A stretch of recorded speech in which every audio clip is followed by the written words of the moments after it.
Did you know that every year, thousands of horseshoe crabs are captured from the wild and forcefully bled?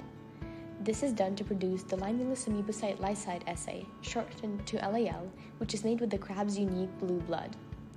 The horseshoe crab's extraordinary immune system has prevented a need to change for over 450 million years of their existence. Due to their open circulatory system, their blood has evolved to contain coagulagen, which instantly detects endotoxins. The LAL assay, inheriting this quality, is used to test vaccines, all kinds of medicines, implants, IV lines, syringes, and many different medical devices for the absence of endotoxins, which are life-threatening for humans when introduced into blood or spinal fluid. There is no denying that ensuring safety is vital for all medical products.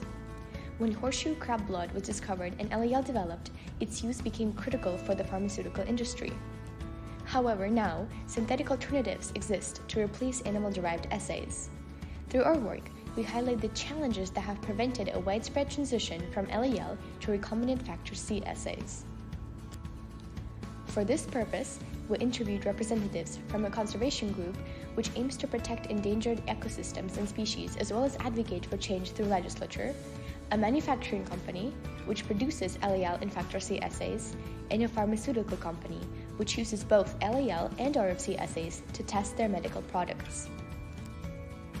Charles Heller and Frank Mond from the Southeastern Massachusetts Pine Barrens Alliance shared their view on the use of horseshoe crabs from an environmentalist perspective. They believe that overfishing and carelessness of the biomedical industry are leading to a depletion of horseshoe crabs.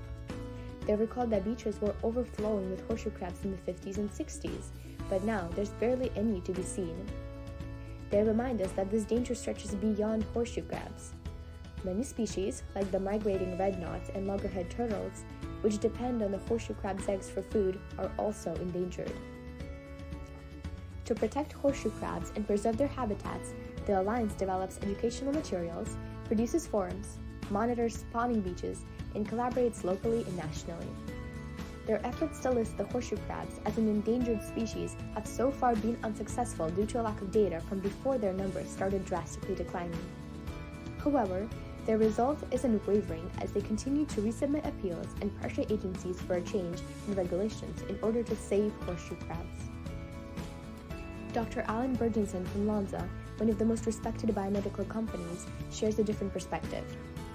Bergenson has a deep understanding of the ecological and regulatory issues as he sits on the Horseshoe Crab Advisory Panel of the Atlantic Seas Fisheries Commission and published one of the original validation papers for the RFC assay.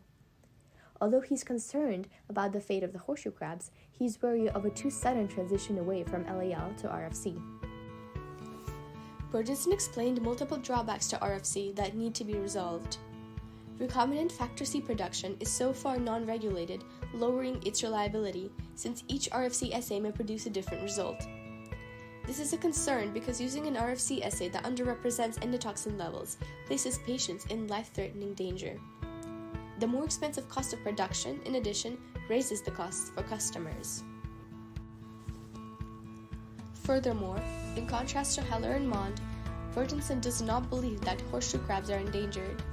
He advises against pressuring regulatory agencies, as switching too quickly without proper assay optimization, inadequate testing, and high cost of drugs could compromise safety and decrease the affordability and accessibility of vital medicines. To obtain a pharmaceutical perspective, we talked to Thomas Comegy, a representative of Pfizer. As of right now, Pfizer tests most of their products with LAL, complying with the strictest guidelines and catering to global health regulatory agencies. Scomegy speculates that companies manufacturing LAL may oppose a full transition, fearing revenue loss, but underscores that companies' desire to innovate will facilitate change. While some manufacturers of LAL present favorable data that shows that the crabs aren't endangered nor affected by the bleeding process, in reality, many crabs may die during transport and after release due to psychological factors that impact their breeding habitats. Scomegy explained that regulatory agencies pose the biggest roadblock as products cannot be released without their approval. In the US and Europe, the animal-free RFC has been accepted by the FDA and European Health Authority, but other countries are slow to adapt, continuing a preference for LAL. Overall, Scamology echoes both Heller and Mond's advocacy for saving horseshoe crabs and Bergenson's concern for safety. Unlike Bergenson, he believes that it may be a good idea for the public to pressure regulatory agencies for change to more responsible and sustainable ways of using natural resources. Undoubtedly, horseshoe crabs have helped save innumerable human lives, so can humans return the favor? Many environmentalists and members of conservation groups like Heller and Mond point to the importance of restoring and maintaining habitats to support healthy populations of horseshoe crabs so that the food chain and the ecosystem that they are part of can be continually sustained. Manufacturers of LAL and pharmaceutical companies have been actively participating in the conservation efforts. Many donate funds and time to support educational programs that help coastal communities save breeding grounds and foster replenishing efforts.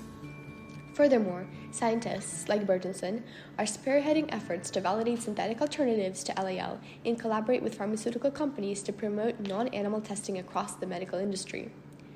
Molecular engineers like Scamology from Pfizer are eager to transition their companies to animal-free testing, as many would prefer to use RFC for global submissions. So what can we do? The public should stay engaged and expand their knowledge base to better understand manufacturing processes as well as the impact human industrial development has on nature. Finding sustainable solutions is the future where humans benefit without placing a burden and unnecessary suffering on the nature that supports us.